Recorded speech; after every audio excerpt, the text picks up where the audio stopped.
Manufacturing Grants 2023 Round 2 awardees. Thank you for your patience as you waited anxiously. I know all the applicants were waiting very much to hear from us, and we are very proud of the list selected. It was a tough, as usual, very competitive process. So without further ado, I'm just going to jump right in. I am going to start with a veteran of the program, the Rensselaer Polytechnic Institute and Douglas Outdoors. Dan Walczak and David Barkley have been awarded in 2022. They just about completed their project. This time around, they're working on a first of its kind thermoplastic composite fishing rod with improved performance and durability and lower time and cost to fabricate. When this project is completed, you can find me at the link. All right. Our next awardee is the Central New York Biotech Accelerator, partnering with CathBuddy, both out of Syracuse. And their proposal was for disinfectant verification and validation testing of a reusable catheter system. This is the fourth award for CathBuddy, another veteran of the program, and another successful collaboration between Suvik and Kathy Durden out of the Biotech Accelerator. They completed their last project in 2022 in just 5 months. Very nice. We're very happy with that. They're progressing beautifully. Yep. And now they'll be doing FDA required testing before they can enter the catheter market. That's right. Finally going to market. Good, Suvik. We're proud of you. The next one is the Center for Advanced Materials Processing at Clarkson University with Mosaic Microsystems out of Rochester. Eric and I were just at camp recently, and we had a nice visit with Dr. Jin-Hoon Sil, so he's in for another project. This time, it's a planarization method for manufacturing glass substrates for packaging advanced semiconductor chips. Say that real fast 3 times. What I like to highlight about this project is that this is the second award from camp with a company that is outside of the region, which highlights the capabilities of their lab, and people come from all over the state to take advantage of that. Yeah, we've got a couple of those partnerships that are kind of across regions, which is nice to see.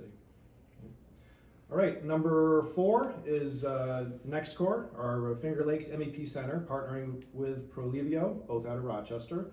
The proposal there is for low volume production of a device that provides relief for migraines. Prolivio has developed a portable wellness headband that delivers targeted cold therapy to help reduce the intense pain associated with migraines.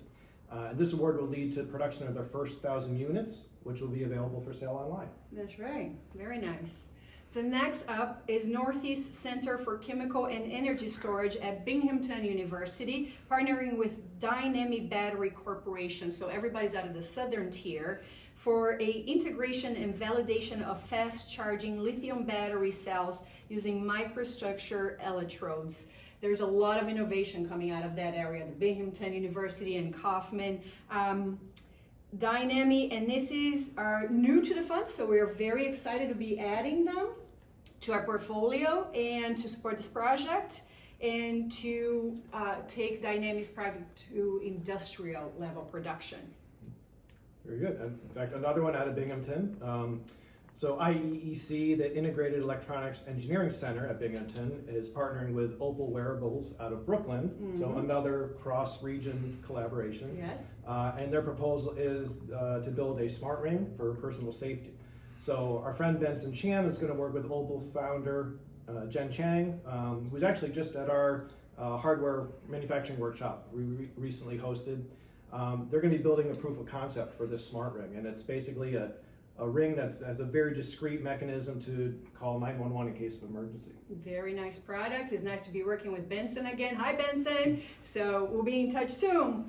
The next one is the Polytechnic Institute College of Nanoscale Science and Engineering, partnering with Nomis Power Corporation. They are in our own local capital region here. The Poly Institute, of course, is a veteran of the program, but Nomis Power is new to us, so it's nice to have that mix as well. And They're working to accelerate the clean tech revolution, and this grant will support the development of their manufacturing platform for medium voltage silicon carbide power modules, which will lead to improvements in efficiency in power density and reliability of the power modules, and ultimately the power conversion systems. A lot of electric related projects coming out of the entire state. There's definitely a focus we're seeing here. Yeah. And speaking of clean tech, University of Rochester Institute of Optics, partnering with Ultralight and Sun Density, all out of Rochester, proposal for applying a pioneering laser surface nano-patterning technology to produce high-efficiency solar absorbers for both photovoltaic and photothermal devices. So essentially, Dr. Chun-Li Gao, another veteran of the program, that's right, working with these two renewable companies, Ultralight and Sun Density, to scale up their technology, which essentially helps make solar devices more efficient. Fantastic. And still on that line, Kaufman Center Tier Incubator and Alabama Power Corporation, again with the electric theme, are manufacturing the development of advanced 3D anodes for lithium batteries. And I accidentally mentioned Kaufman earlier. There's a lot of electric stuff coming out of Binghamton. It's exactly what they're aiming to do, and they're doing a fantastic job. Our judges all agree with that. I met Alabama last year at the University of Albany's Demo Day, where they also won an award, so fantastic things coming out of this. This award will support the optimization and scaling of their product, a patented advanced metal anode technology designed to reduce the size, time required to charge, and cost of today's lithium-ion batteries while improving overall battery safety. It's electrifying! Cut that out. All right. And our 10th and final awardee, Downstate Technology Center, partnering with Wearable, both out of New York City. This partnership is looking to further develop biodegradable textile fibers through protein engineering. So essentially, Wearable's technology mimics nature. They're using plant proteins themselves to control things like textile color, stretchability, toughness, and eliminating all the pollution of the traditional textile manufacturing, which requires things like dyes and chemicals. So Wearable has produced some prototype biofibers with bright pink color and natural fluorescence in the lab, and with this award, they plan to expand the color palette and add features such as moisture control and UV protection. So really interesting stuff. Very cool. It's a fascinating project. So we're super happy with the 10 awarded companies for this round. Of course, there was a lot of projects that were very funding worthy that were not selected, as this always happens. I hope to stay in touch with both of you to continue supporting all of the applicants and future applicants.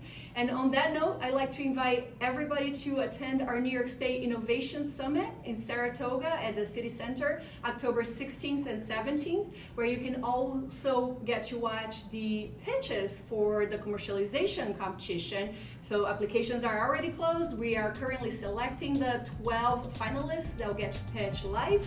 I'd like to invite everybody watching this video to come join us then. Thank you. Thank you.